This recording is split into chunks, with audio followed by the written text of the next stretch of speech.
We got some good news today, guys. We got some good news today. So, as I'm sure every single one of us is aware, there's quite a big movement right now to further monetize gaming, and usually in the worst possible way.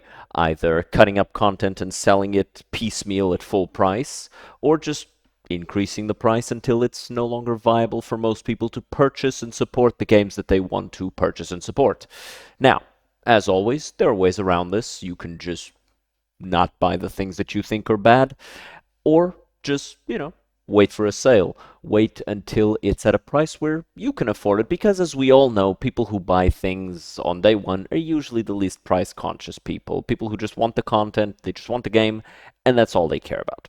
Right? This is known. It's just how it is. We all know it. However, something that I believe EA has been talking about very recently is the idea of putting full-sized advertisements in their video games that prevent you from playing until you've finished watching their advertisements. Kind of like the sort of thing you'd play on something like this. This piece of garbage that was never meant for gaming, it's meant for communications. However, as you all are aware, this is a bad thing. This would diminish the idea of paying a premium for a full experience. And instead, they want you to not just pay that premium, but they want you to continue paying. I mean, look at Battlefield, or Battlefront, or any other fucking game made by EA, right? Is Battlefield made by EA? I think so, right? I don't know. I don't play Battlefield. I don't play Call of Duty. I don't play any of these games because I find them to be genuinely the worst type of video games. Not just because of the gameplay. I like the gameplay. I like playing shooters, but they are creatively bankrupt money printing machines. They exist solely for the purpose of selling cosmetics to players. And those cosmetics exist not because people really like them. That's not why they exist. They exist because people are willing to pay for them. And not just that, people have managed to gaslight themselves into acting as though those are actually good things. It's actually a good thing that those cosmetics are in the game. It's actually a good thing that you can pay extra money to,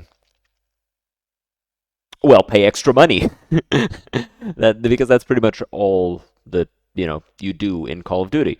You pay for the store, and then the game is kind of there as well. It's why a lot of Call of Duties in modern days are terrible. However, they now want to put ads in the games. This is because they feel like microtransactions aren't enough anymore. Because games keep getting more expensive because they have to, right? Ignore the fact that Kingdom Come Deliverance is a top 10 game and it costs like $40 million. Ignore that. It doesn't matter. Ignore the fact that Witcher 3 was also like extremely cheap and it was also an amazing game. Ignore the fact that all of these games that have super inflated budgets end up sucking massive cocks, bro.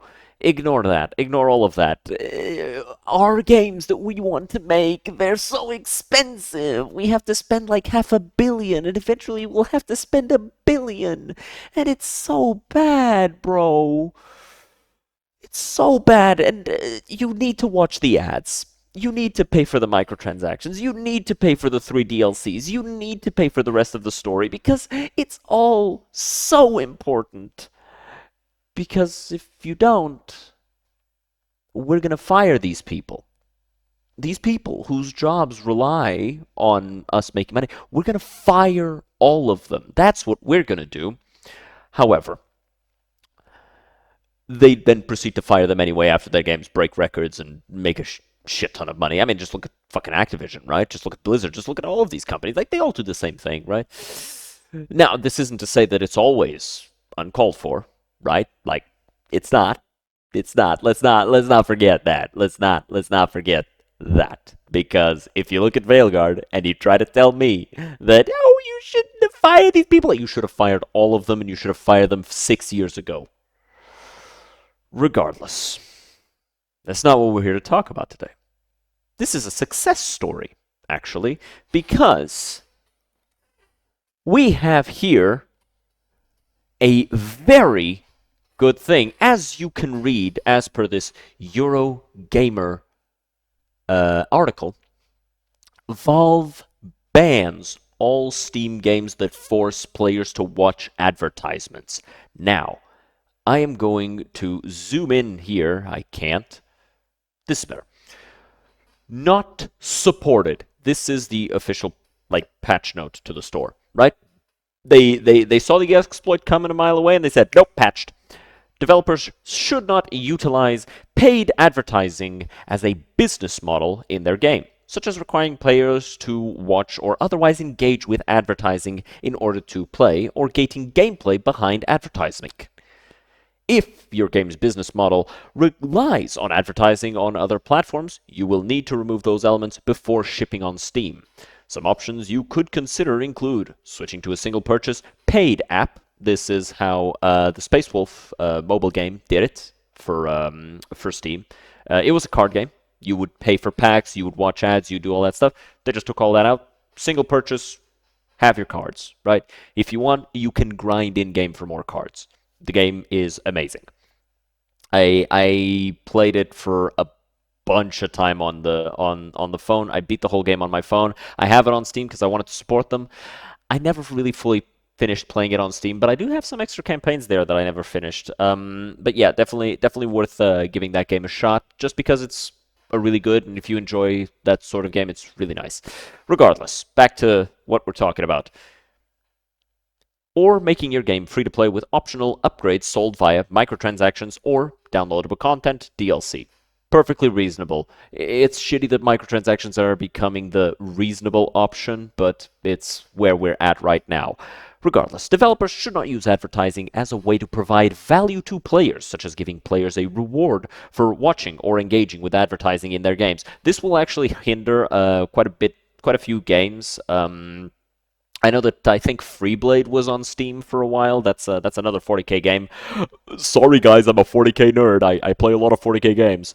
Regardless, Freeblade, you play as an Imperial Knight. A lot of advertising in that game. You would literally watch an ad. I don't know if it's on Steam though. Like, don't quote me on this. But you would sometimes watch an ad for an in-game bonus, and according to this, that would have to be removed if it was to ever ship on Steam. But developers should not charge other developers for access to Steam features. These include sale pages, bundles, store pages, franchise pages, etc.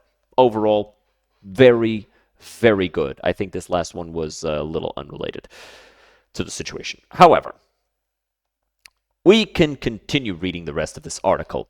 Holy shit, this is bright. Valve has implemented new rules around advertising, explicitly prohibiting games that force players to watch in-game ads.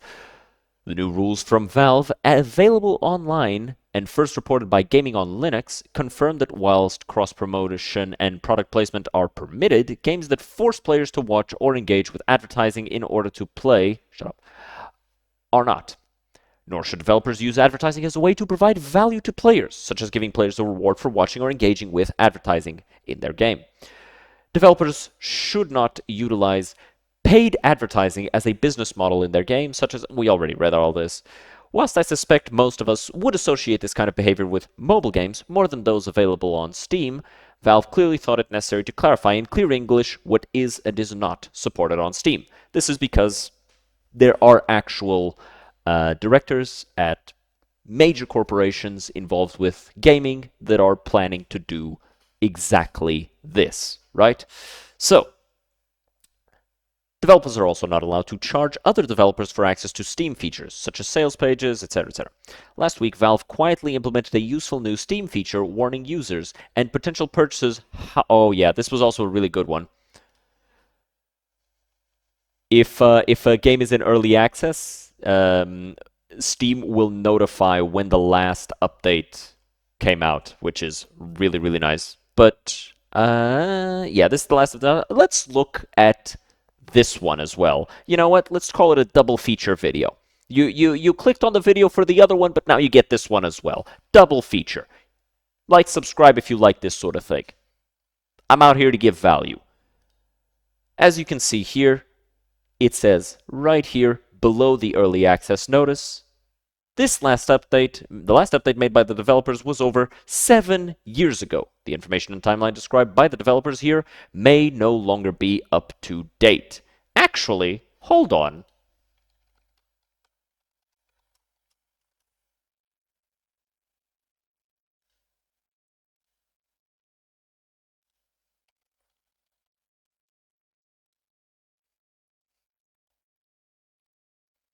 Wow, that's crazy, Pirate Software. I thought you were a programmer. It's been 13 months, brother.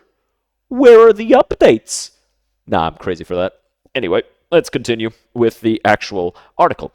Valve has quietly implemented a useful new Steam feature, warning users and potential purchasers how long it's been since an early access game last received an update. Ooh, let me see another one, actually.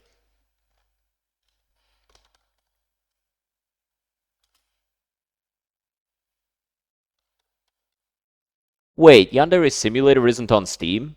Wow, that's cringe. That is very cringe, I'm not gonna lie. Steam Early Access has unquestionably helped a huge number of games get over the development finish line since its introduction in 2013, including some major success stories. Hades, Subnautica, RimWorld, Rust, Ark Survival, and Larian Studios' 2023 smash hit Baldur's Gate 3 were all early access releases. Yes, and they got updates every other month, if not every single month, if not weekly or bi-weekly. Updates were constant is what I'm trying to say. So this is basically a feature that will both sell some good games, some good early access experiences, and unsell the bad ones, right? Because you'll go, oh my god, this game looks really good. Oh, it's early access? Ooh, hasn't gotten an update in 2 years. Oh, hey, this game looks kind of interesting. It's a little rough around the edges. It's been in early access for a while. It's like, oh, it's gotten updates every week. Okay, let me see what it was like a couple months ago. Oh, it looked like shit. And now it looks kind of okay. Okay, let me get this game because this game's gonna cook. This game's gonna cook.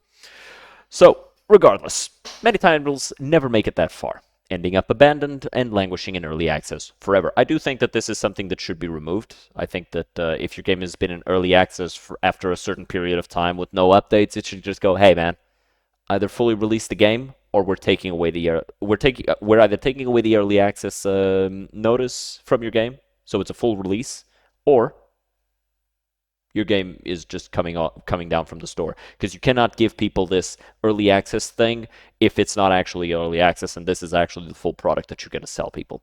Regardless, and historically, it's not always been easy to distinguish the abandoned games from those still in active development. This is true, not without poking around through user reviews and developer update at least. But now, as spotted by SteamDB on Bluesky, Valve is seemingly looking to make that process easier by placing a warning on early access titles that haven't been updated in a year, enabling users to make a more informed purchasing decision. Oh, I feel like it should warn people. It's like, oh, it hasn't been updated in, or the last update. It should say when the last update, right? Because that's what it says. It says the last update made by the developer was over X amount, or just say, it was 1 week ago, 1 day ago. It was updated X amount of time, right? I think that that would be good. Like they could just they could set it up so it's like puts it in a positive light if it's been within like the past couple of months. Like, hey guys, the last update was only X amount of time ago.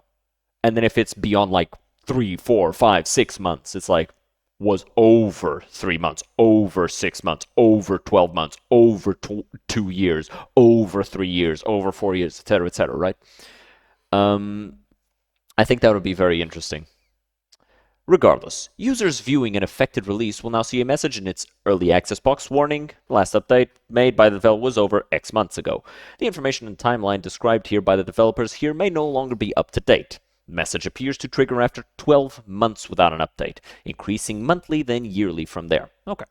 Valve hasn't publicly detailed its thinking behind the new feature. I mean, it's pretty obvious what they were thinking, something it occasionally does over on the official Steam blog, but it's certainly a useful addition given the increasing number of games adopting the Steam Early Access development model, figure that's risen from 7 in 2013 to 2,605 last year, according to Steam database. Valve's ongoing Steam finessing has also brought the likes video game recording, pinned notes, enhanced video review filtering, and new family sharing options to the platform in recent years. It additionally introduced the ability for Steam users to mark individual titles in their library as private last March, preventing prying eyes from watching as they fire up Saucy Bum Game 4. That's fine. That's funny. That's funny. Overall, very happy with both of these updates. I hope that, this further solidifies Steam's monopoly over the market because it is a monopoly not of abuse. It's not a monopoly born from, bad tactics. It's not a monopoly brought on by corruption or, trickery or just deceit of the consumer. No, it's a monopoly brought on by just being the best product on the market. It is user focused, consumer friendly, and above all, it treats everybody in the situation fairly. You, the consumer, who are paying for the product, get the best damn product it can provide, and the creators get a fair deal that allows people to, at least in my opinion, I have yet to see anything that makes me think that it's unfair. But if you're aware of Steam being unfair to its creators, of Steam, shafting people for extra profit, let me know. I would like to investigate that. I would like to know more about this situation if I am in fact uninformed. However, as of now, I am not aware of any such case or situation. Regardless, I hope you guys had a good time. I hope you guys enjoyed the video. If you haven't liked already, why not? You're all the way at the end of the video. You haven't liked already? Why not? Come on. If you haven't subscribed already, why not? You got 2 whole videos today. In one video. 1 video, 2 videos. Come on. You should subscribe. Come on. You know you want to. Come on. Just go down and click it. Come on. Just go down and click it. You know you want to. You know you want to. Come on. Come on.